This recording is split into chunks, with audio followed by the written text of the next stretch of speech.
One thing that's fascinating about that is that we're all conditioned to laugh at your moves on screen.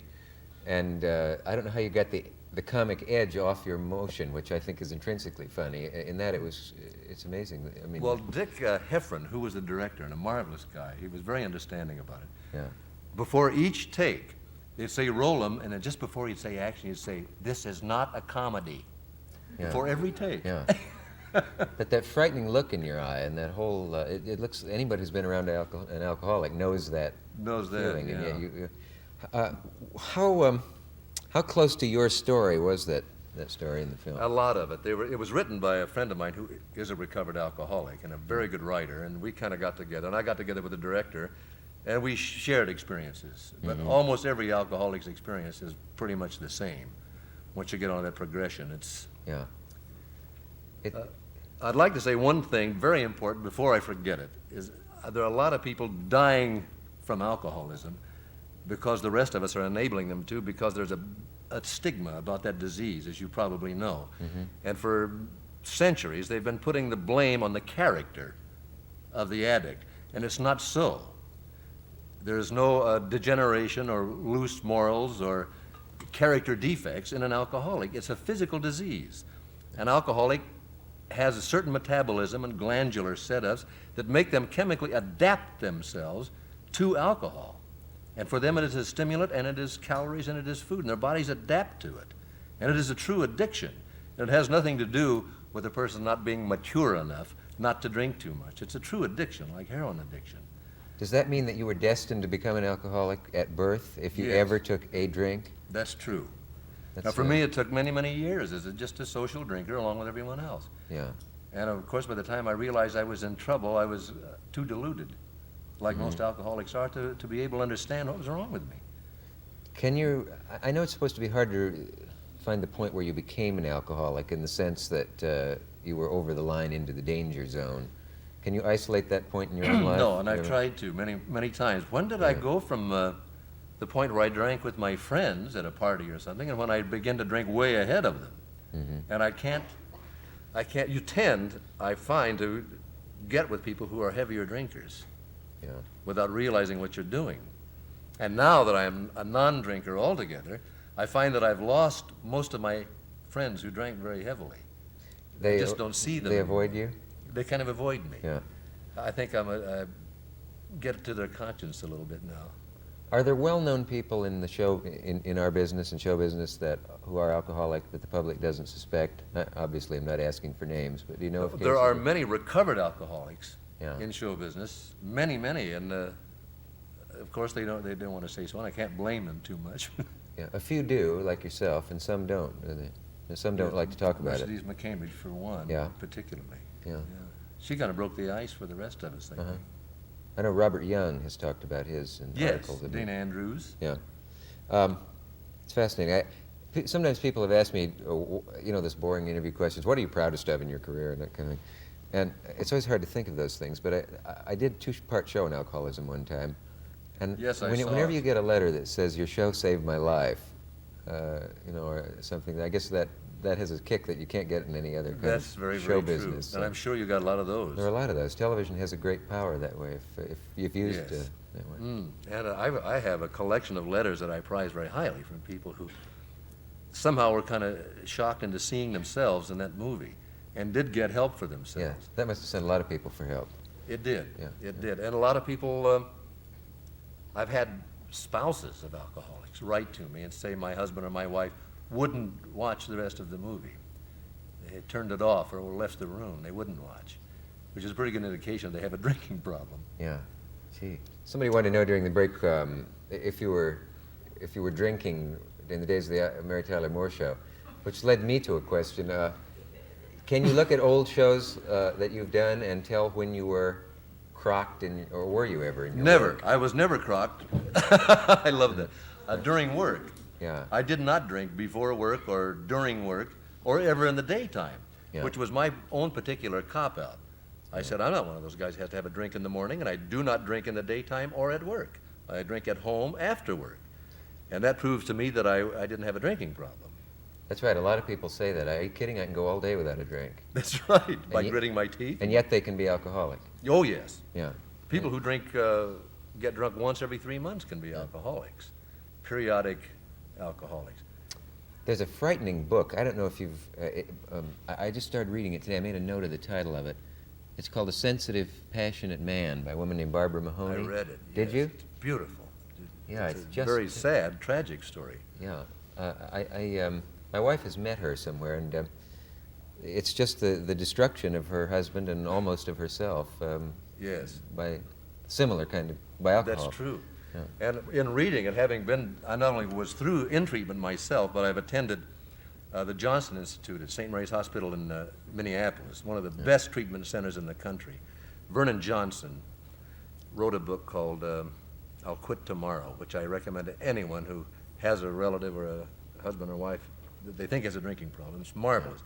But that guy in the book did all the wrong things. Mm-hmm. He went to a psychiatrist to find out what was wrong with his character or his personality that made him drink. And you say that's bad. That's not even valid. Yeah. What was wrong with him, he was physically addicted to alcohol. Yeah. That was the reason. And you need a different kind of treatment, different kind of help. Mm-hmm. One of the shocking moments in that book was when she called a doctor, and he said coldly, "There's nothing I can do." And he was right. And he may have been right, but he could at least have explained that, because he just left her hanging. Why? You know, I mean, he just sort of hung up the phone. And Doctors, for some reason, don't deal too much with alcoholics because there isn't anything medically you can do if they don't want to quit. And most people who are deeply into a chronic or acute alcoholism do not at that point want to quit. yeah, They can't conceive of life without drinking. It looks desolate and bare and dull to them. you can see why people would go to a psychiatrist, though, because in your own case, for example, you had everything, you know, fame, success, money, family, home, all of that, and you were destroying it, theoretically. Yes. Therefore, you must hate yourself. Therefore, you must go to a psychiatrist, would, I suppose, be the line of reasoning. That's true. But the fallacy is that, That there is no pre-drinking morbid psychology in an alcoholic. It happens as a result of his physical addiction. Every time you get drunk, medically or legally drunk, you lose about 10,000 brain cells. Gone, dead, died forever. And about 1 million to 2 million more that are severely damaged that will go if you stop drinking, and you actually lose IQ points. In drinking, you can lose up to 30 IQ points, which you can't get back. that's astonishing. Yes. You say you were never drunk when you were, say, taping or filming a show, but since you drank all those years, there must have been some debilitation, something that might have showed over the years in your work. Are you able to spot that in watching your work over the years? No, I'm not. If you were losing the those only thing brain- I noticed was energy. Yeah. A little debilitation, and I didn't have quite as much energy. And I thought, I wonder what's the matter with me. I exercise and everything. The delusion. I didn't stop to think that it might be that. In Barbara Mahoney's book, it's terrifying that what happens to the wife of an alcoholic, because she has the kids and the school, and the kids are embarrassed by the terrible scenes they see at home, and say things like, is Daddy really going to hurt you, Mommy, and things when he would threaten her or hit her or whatever. But she said at least the husband could get away, even if he stumbled out of the house and went to work all day drunk. He at least got away, but she was there the whole time, and she would drink too. How did it work with your own wife? Well, my own wife was an alcoholic too, it turns out. Yeah. We were both in treatment. As a matter of fact, my wife is a therapist now at a treatment center in Phoenix at St. Luke's Hospital. Treating alcoholics? Treating alcoholics, yes. And doing very well at it, as a matter of fact. So we didn't have quite that same problem, but it's true that either spouse, the one who is non-alcoholic, is as sick emotionally. They're very sick and they need treatment. Usually if you don't treat both of them, the alcoholic does not get well. What happens is that the alcoholic is very ashamed and very guilty about what he is doing, and he cannot help himself. But he can't stand to attack himself that way, so he projects his own anger at himself onto his spouse. He said, if it weren't for you, I wouldn't drink. You're the one that makes me drink, and uses those kind of rationales. So that eventually the spouse begins to feel, maybe I am the reason. Maybe it's me. If I just would change and treat him differently, he wouldn't drink. And they become very neurotic and sick themselves and need help. Which of you was it who decided to seek help for It was someone? me. Yeah. You were- No, I was the one, yeah. I begin to have the one symptom that you cannot avoid, and that's a personality change when I drank. A personality. I was always a very happy drunk if I got drunk, and I had a very high tolerance, which I found out later is one of the clues. If you have a very high tolerance and can stay on your feet, speaking clearly when everybody else is going down the drain, that's a sign that you may have a propensity physically for alcohol.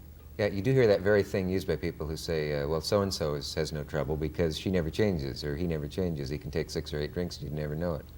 That is. I've also heard that an increased tolerance is dangerous. Increased tolerance, at a certain point, this happened to me, your tolerance goes to nothing. Just all of a sudden, you can't drink at all. Yeah. But strangely enough, one of the things that makes an alcoholic physiologically, is that it is a depressant for most people. For an alcoholic, it is a stimulant. And as long as his blood level of alcohol is on the rise, he'll perform better. His motor responses will be better. His concentration will be better. A normal person gets worse. That is, so a lot of performers claim that they do get better in performance if they have a drink. And this is true, isn't it? With some cases. They tend to be people who will adapt chemically to alcohol. It very likely is true. Because there are people who will say that's never true. It's flatly never true. A drink ruins you. But, well, the Limelight story, I guess. We won't mention any names, of course. No. But that's a vicious trap because a performer has to be good. He has to have his edge on, so to speak. Yes. He has to have that drink. And that I never tried. I always felt that would be a dulling thing. Yeah. And of course, there was always the guilt there. It's a bad thing. It might have been well if it was a bad thing. You were raised that way. Yes. Was there no drop of liquor in your home as a child? I think there was a drop of liquor in my home, but nobody ever drank it. Yeah. Yeah, I come from a culture, Midwest Nebraska, where there was booze in the house, but weeks would go by without anyone having any. That's true. That seems to have changed even there, though. I think the whole country is. We've become a drinking culture. We really have. Are there any figures on how many people are alcoholics and don't know it? I don't know how you'd get them. Well, but they think there's about estimates 15 million in the United States. Yeah. And of course, there's only about 250,000, I think, in AA. And a few thousand others in treatment centers around the country. And the rest are people who are probably listening to us right now and denying to themselves they have a problem, that something's gnawing back there. Yeah, really, I'm drinking too much. But like I always told myself, I drink because I enjoy it. I can quit any time I want.